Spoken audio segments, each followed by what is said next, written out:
Bonnat.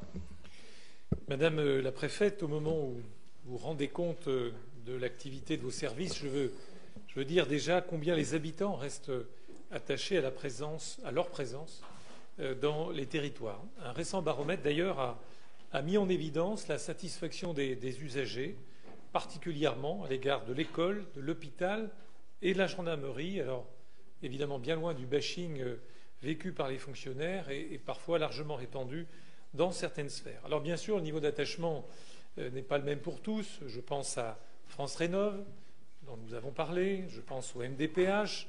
On en connaît les raisons, la complexité des démarches, la digitalisation qui est parfois poussée à l'extrême, mais la reconnaissance est bien là, et particulièrement à l'égard de ceux qui consacrent leur vie aux autres.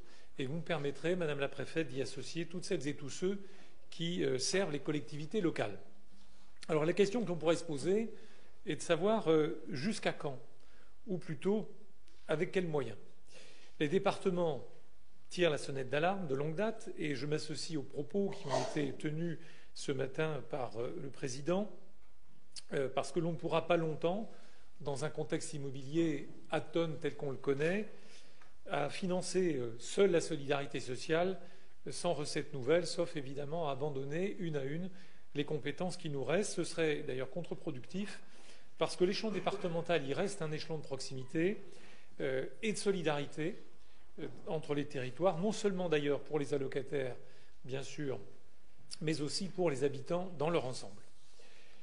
Moi, je suis convaincu pour ma part que la parole de l'État sera d'autant mieux écoutée que les collectivités pourront continuer à s'administrer librement et, j'allais dire, bien sûr, en autonomie de moyens.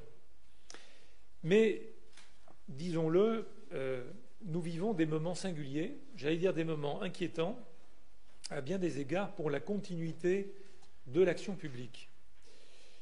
Madame la Préfète, vos services nous ont récemment adressé une cartographie communale dans l'idée d'identifier, de valider également les zones d'accélération des énergies renouvelables.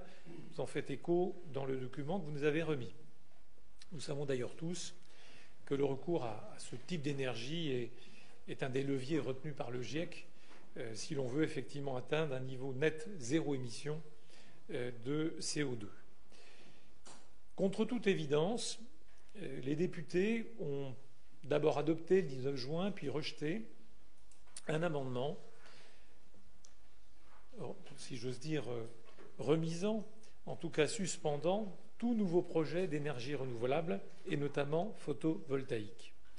Si ce moratoire devait s'imposer à l'issue de la navette parlementaire qui est en cours, eh bien ce serait évidemment des dizaines de milliers d'emplois qui seraient abandonnés et notre stratégie bas carbone remise en cause, alors même que nous savons bien que les EPR2 ne pourront pas démarrer avant 2038.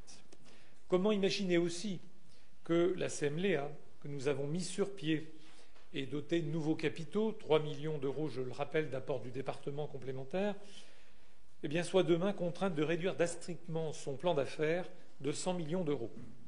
Ce serait en tout cas laisser en friche des projets pertinents et indispensables au département pour satisfaire les plans climat-énergie territoriaux.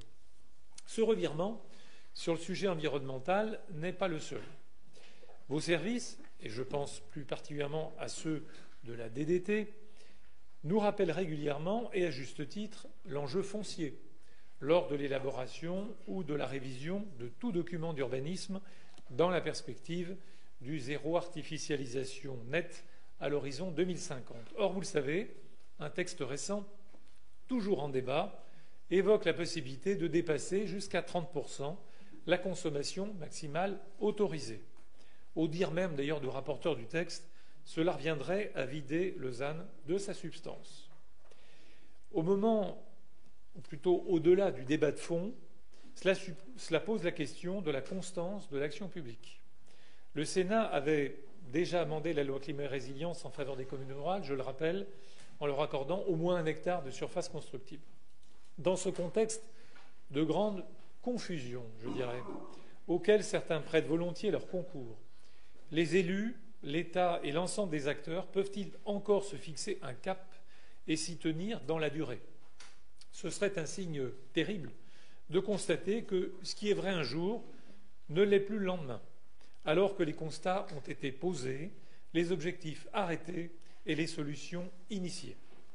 Lorsqu'on sait, par exemple, le temps nécessaire en années pour élaborer tel document d'urbanisme ou tel plan climat air énergie territorial, ces stop and go, pour ne pas dire ces reculs, ont de quoi inquiéter. Alors, Madame la Préfète, ma question tient en quelques mots. De quoi ces revirements sont-ils le nom ?